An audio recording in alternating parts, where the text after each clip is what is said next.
Hello everybody, I'm EC3. We're sitting here with the new series by SVU, which is one-on-one with EC3, representing SVU Records, SVU Entertainment. Today is a little different, so it's not really one-on-one with EC3, it's actually two-on-one with EC3, two-on-one with EC3. We've got brother Tyrone Jackson, my business partner, who's joining us, and I know y'all don't know who this cat is, so I'll bring him up in a minute. You've probably never seen him ever, but I'm gonna talk about him in just a minute. But this series basically is, we're talking to people in the entertainment industry, mainly about music. But then we sometimes get people that have been involved in film and all kind of other things. But today really is a great day because we're very fortunate that this brother, number one, would take the time out of his schedule to sit down with us and talk like this. And not charge us. But the fact that he would just sit down and talk with us is wonderful. Please give it up for acclaimed actor, world-renowned actor, and vocalist, brother Keith David. I know y'all know this cat. Phenomenal actor. I have a lot of respect for this man, and I just met him a few months ago.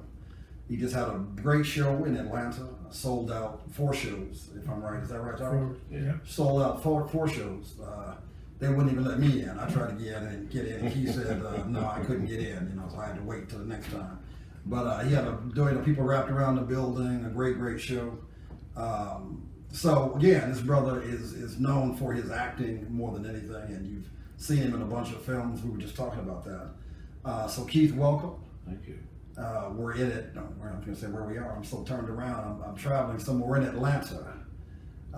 And me and Tyrone have been working on music all day long for this brother and his upcoming CD. Tell us a little bit about the CD, Keith. What's the vibe of the CD, if you will? And let's start with that. What can people look for in this CD? This is a put you in the mood kind of jam. Okay. I want you to, we all have our favorite records we want to throw on when you want to do a little something that evening. Okay. So I want to put you in the mood. I want to put you in a romantic mood. It's like that Duke Ellington song in a sentimental mood. Absolutely. It's like when you hear this stuff, I would love to think that it's time to make a little love. Would you say this is a lost art, and that's why you think it's important to do this, or it's just part of who you are? It certainly is part of who I am. I used to say I was a terrible romantic, but that's not true. I'm not a terrible romantic. I'm an incurable romantic. Okay. Because I believe in love and romance. Sure. One of my great influences is Nat Cole, and I believe of all the guys around that you want to be in love like Nat Cole sings about. But having said that, you listen to Joe Williams, and Joe, sings a mean love song. Puts you in the mood. I remember Joe said something like, "I remember when making love was fun."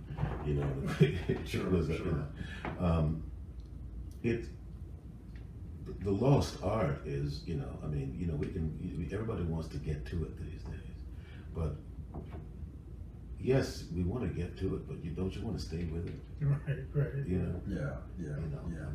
That's one of the things that I think about Barry White, staying power. You want to be there, but you want to stay there and hang out a little bit, and you want somebody that wants to be there with you, and that's what I believe in. So it's funny because you being such a good actor, I think when you talk to actors sometimes, and I think you and I had this conversation, you don't really know who that person really is, and maybe they only give you as much as you need to know. In terms of my personal is my personal, and you know me as an actor, and I say that to say,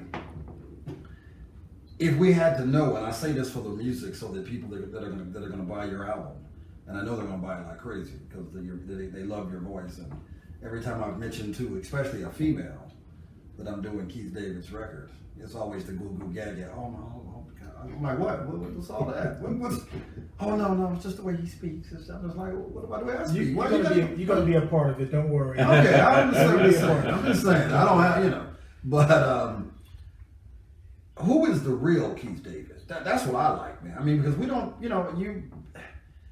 I've seen different sides of you since I've known you. I see the subdued side that came in today, kind of like, man, I'm a little tired from work. I've been, working all day, but yet as soon as Tyrone hits those keys, you start you just light up.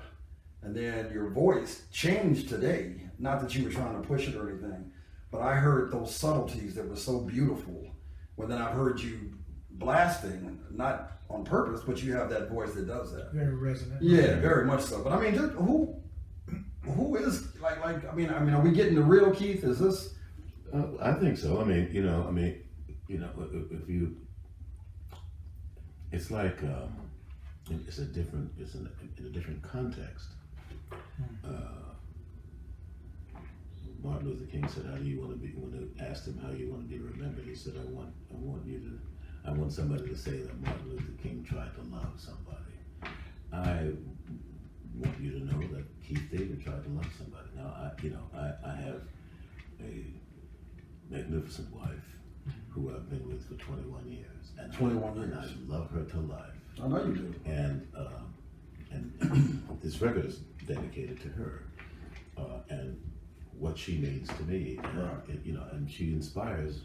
I mean, I don't tell her this every day, but whenever I do a show, it is really dedicated to her. I don't have a problem singing about how much I'm in love, because I am. I don't have to lie.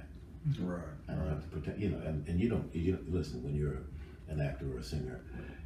Singers are wonderful actors for 2 minutes. Yeah, right. Right. They make you believe, and Right. And great singers, singing those love songs, you go, wow. Like I said, now, cool, you want to be in love like that. Right. But you also have to know that, like, somebody like him believed in that kind of love. When Joe Williams talks about, I never knew what love was all about until I met you. Right. I mean, you want to be who that you is. Right. You want to, or you certainly want to know who she is. Right. I want to see what she looks like. Right. And I believe that we should really celebrate our women and how we feel about them. I said, and not be afraid to say that. Oh, I agree. So when we were talking on the phone, and you said you gave me the title of your album, or what you want the title to be. You can tell America, what is that? What is the name of? What is that title? Love and D. My wife's name is Dion, and I wrote a song for her birthday a few years ago called Sweet D. Mm-hmm. And part of the lyric is we've been together for 15 years, and I've seen the world, and I don't know what my life would be without the love of my sweet D. Right. And there's a depth of truth to that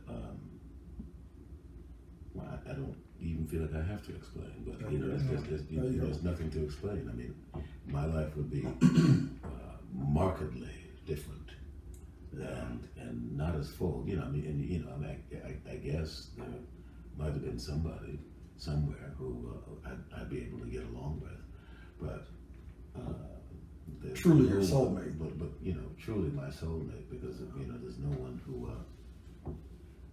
certainly who would have put up with me like this. But also I one of the things that gives us staying power is I just never had anybody believe in me like she does, and supports me so. It make I talked about this the other night. I believe in what I'm going to call a cycle of reciprocity. I treat you well, you will be inclined to treat me well. Exactly. So she treats me good, and I want to treat her. I think that's important too, because when we did the show, if you believe that and that comes out through your music, you told the guys in the audience, "Hey, let me speak for you." Sometimes people don't have the words to speak or to say, but maybe they can put this record on, and the love that you're talking about that you have for your wife can come through and enable those guys to have a voice. You know what I'm saying? So this is important in that respect. Yeah, well, I mean, as I talked about also in the show is, I stand on some magnificent shoulders. Nat Cole, Joe Williams, Billy Eckstine, Arthur Prysock, Johnny Hartman. I mean, because they were, I am able to be, and all of them have given me tremendous inspiration, to be able to express myself as a grown man poetically, and not be afraid to say I love you when I love you. Right. Today everybody wants to run away from it. The L word is a bad word. Well, I mean, it's only a bad word if you misuse it. It's funny. Again, we recently met, but I honestly believe you when you say that. There's men who say, we know how men can be. Right. But I mean, I really sincerely believe you mean exactly what you're saying. So when you gave me the title, Songs in the Key of D, for my sweet D. When I first saw it, I laughed to myself and I said, either this brother is in trouble and he's trying to make it right, or he really feels this way. And you said it too many times, just off the cuff. You've gone there, and I really believe you are not. I'm serious. I'm dead serious. I think you really love that woman, and I'm sure she loves you as well. I love this woman to life. You hear me? That's great. Sometimes when I'm singing "Answer Me, My Love," about what is the sin that I'm guilty of. There's nothing more hurtful to me than when I have inadvertently hurt her feelings in some way. It makes me feel really bad. It's like I think we all have that interim where, I didn't mean anything. I don't know why you took it that way, and I didn't mean that. And then there's that interim where I know you took it the wrong way, and I don't care how you took it. You take it how you take it. But it makes a difference. When I don't like to see her with hurt feelings about anything. Life is life, and sometimes your feelings do get hurt. But the great thing about communication is, okay, if you tell me what it is that hurt your feelings, then I have a means to make amends. Right. We talked about Billy Eckstine the other day. I apologize. Oh, If I made you blue, I've had heartaches too. But now I beg of you, I'm sorry. I apologize. But you gotta mean it. You can't keep repeating the same thing over and over. Right. And she's told me that several times. I think that's one of the songs you might record, or it may make the record. It might.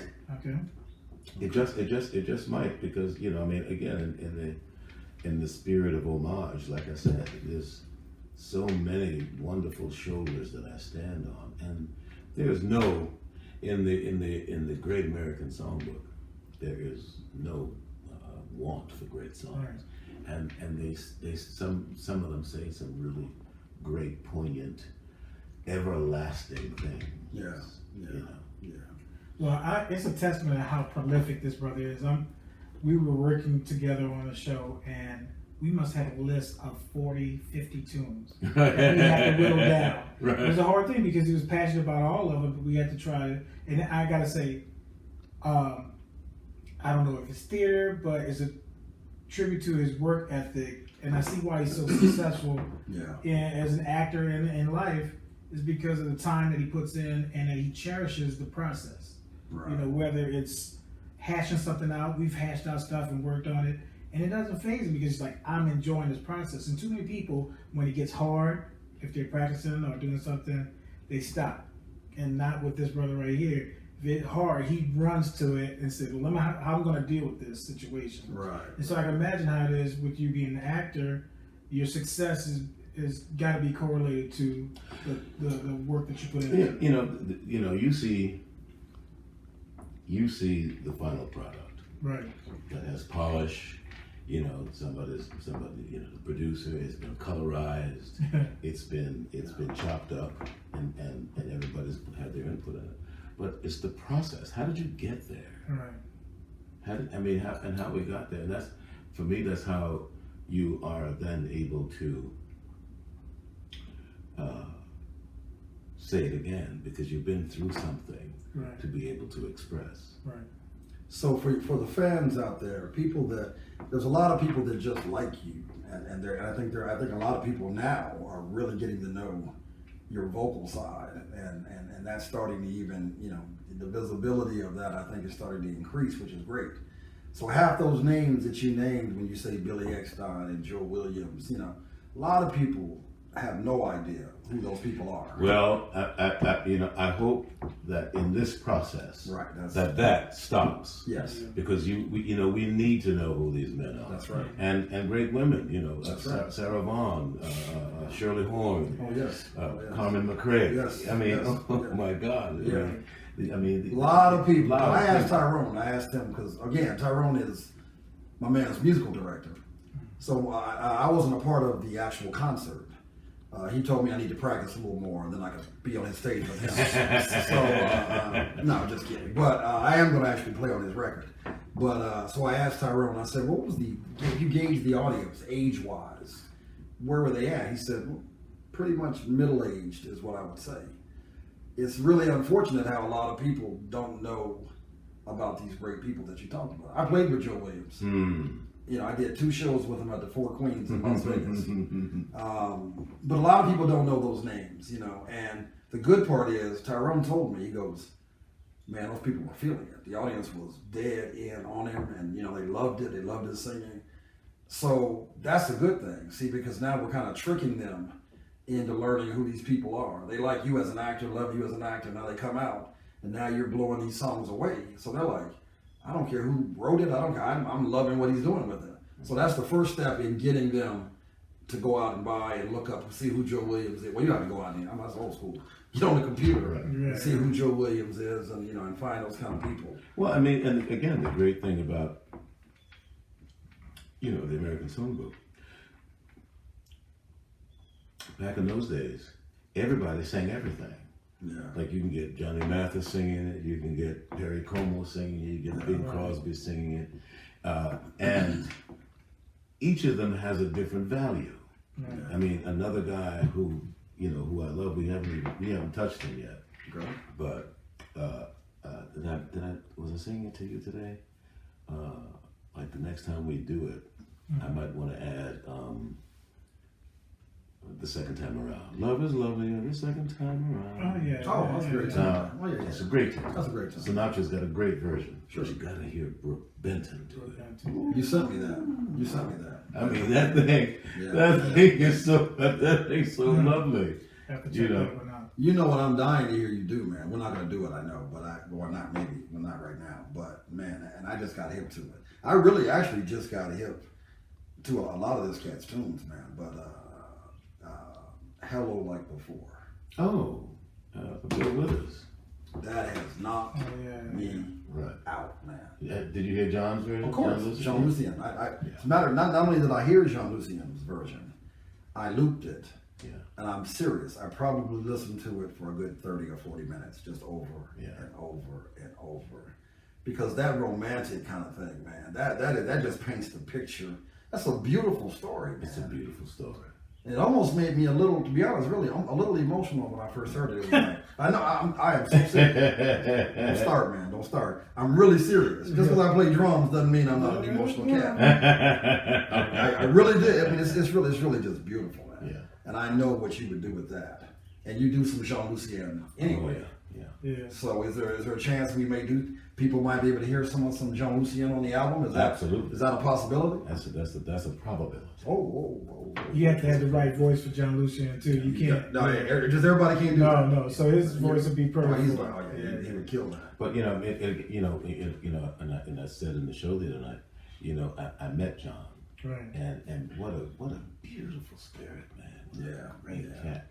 And besides having a little sort of island kinship. You know, my family is from St. Kitts, Okay. and he was from St. Lucia, Right. raised in St. Thomas. So, but kind of having a little, you know, island connection. Nat Cole was a great influence on him, Really? and you can tell that. Huh. He's not trying. He never doesn't try to do any sort of vocal imitation of him. But when you hear a John Lucien song or selection, you know, something he's chosen to sing like before, it tells you the kind of cat that he is. You know, I mean, you want to be in love like John Lucien sings. Right. You know what I mean? Right. Okay, in closing, number one, again, the record is entitled Songs in the Key of D, which is D-E-E, for my sweet D. And Short for Dion. Short for Dion. Yeah. Yeah, you get that straight. We want Dion to be happy. And it's one Dion. It's not many Dions Right. that this is. Yeah. This is one. For his. Trust me on that. For his. This is my Dion. Yeah. This is Dion Lee. Right. This Dion, yeah. So we're looking to make this a holiday release. So I know everybody can take them home, take my man home for Christmas, and put him in the stockings and all that stuff. That's going to be a great time to release this. But one thing I want to ask you, man, that I've always been curious about. You seem like a very confident brother. I mean, you seem strong. When you read a script, or every day when you have to work on, oh, by the way, everybody, I'm sure you all know, this brother is Bishop Greenleaf, of course, on Greenleaf. I know everybody knows that. The Oprah series. How long has that been running now? We are in our 4th season, and we're just finishing up our 4th season. 4th season? Yeah. Wow, man. And you're enjoying the role of the bishop? I'm having the time of my life. Really? Yeah. Oh, that's wonderful, man. I had to watch it the other day because I'm like, you're going to do this brother's record, but I've never seen this particular show he's doing right now. And I like to know a lot about the people that I'm working with. So I put it on, and I went through like 4 series, man, before I turned it on. I mean, I actually watched 4 back to back.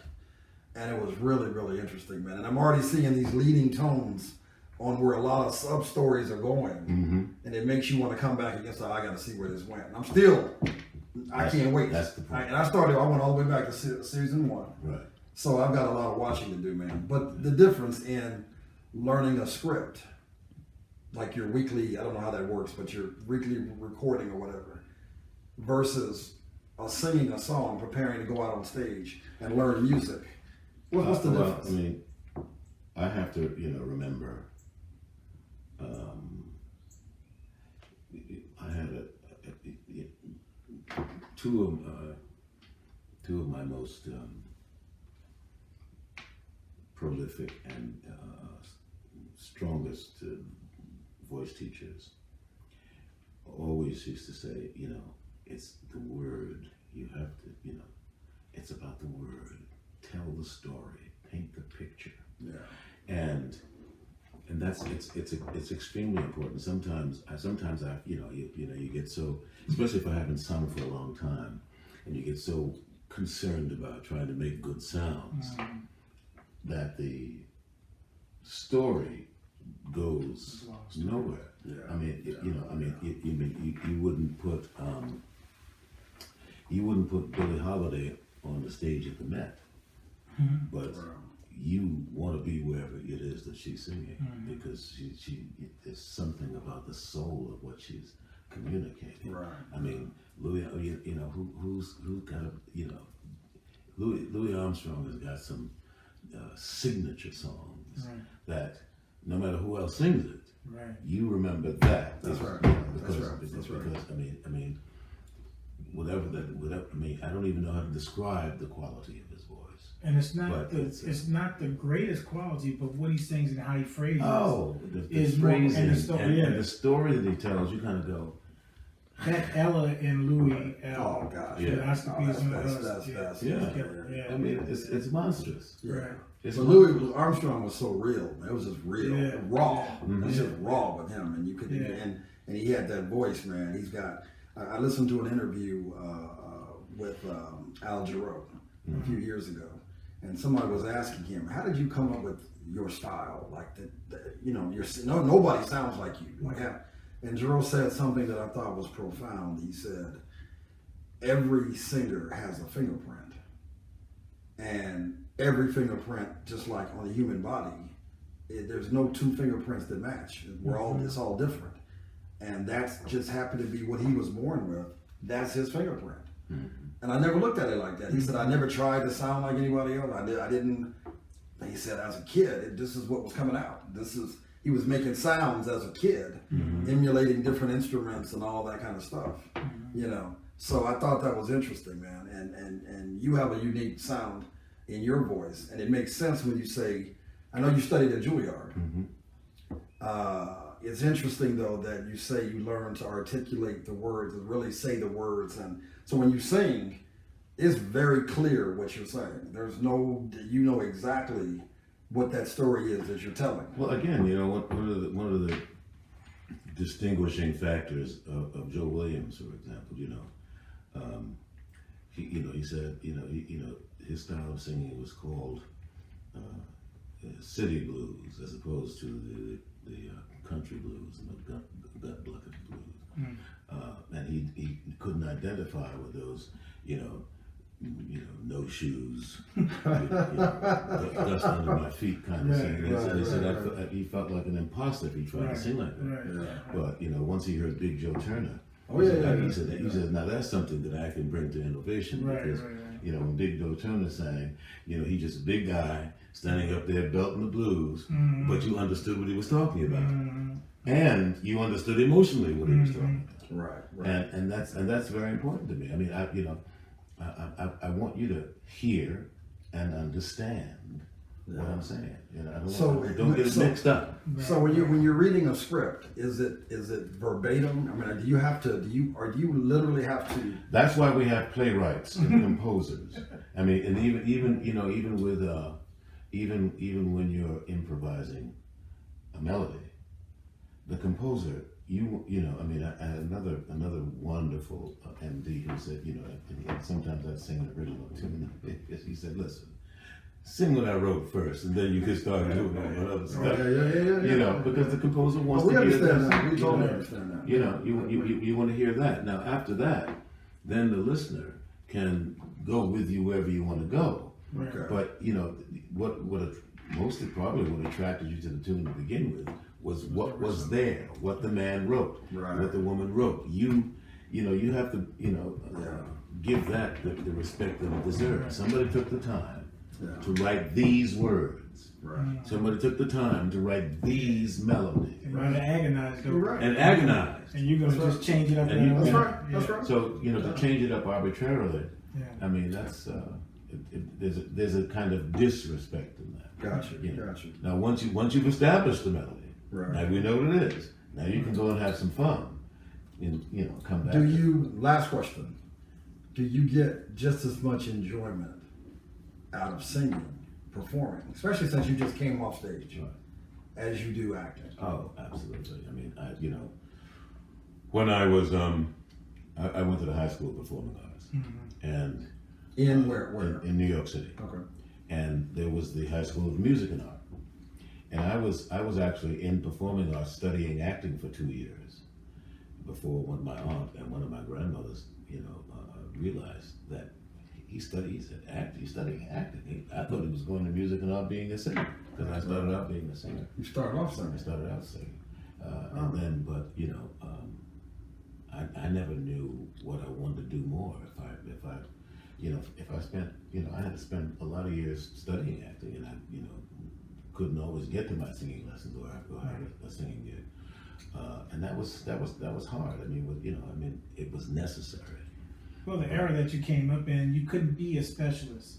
I mean, like those Rat Pack, all those guys were able to sing, have the punchline, play straight band, play, dance, tap. You had to be able to do everything, and you're a tribute to that era and that time where you could do all those things. Where now we have people who are just specialists. Like, okay, I'm just going to act and that's it. But you couldn't do that, right? But, it depends. I mean, I loved it. I wanted to be at one point wanted to be an opera singer. Because I wanted to marry that world, but then I discovered the American musical. Then you can sing and act and marry it, and it's a wonderful. You've seen, I'm sure you've seen, those performances. Sometimes they're opera singers, but not always. where they have wonderful voices and they sing the music great. The acting is a little flat, but when you see somebody marry it, when you see Sammy Davis in the musical, when you see Ben Crosby in the musical, it's like the acting ain't bad, the singing ain't bad. You kind of go, wow, that's kind of nice. Right. And we even have those guys like, and no one's gonna remember these names, but you remember Rex Harrison, and he couldn't sing. Yeah. But he could talk the hell out of us all.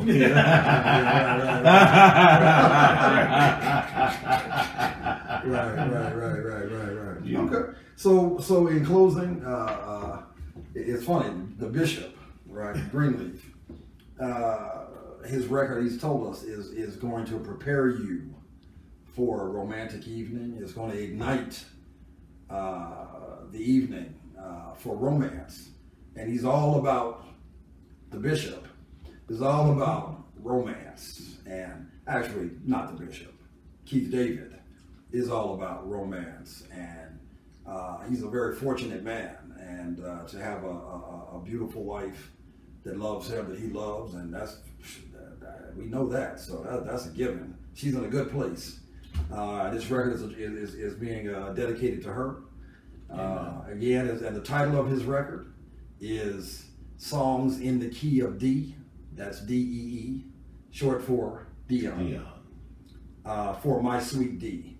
The record's being produced by Brother Tyrone Jackson and EC3, which is me, for SVU Entertainment. It's going to be a phenomenal record. I'm telling you, it's going to be killing.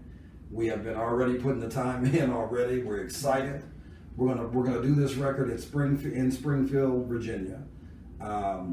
At Bias Recording Studios. Bias is a phenomenal studio. They have 2 Grammys out of that studio. It's state of the art. We're bringing this brother out, and we're gonna knock this thing out, and we're gonna release it probably October, November.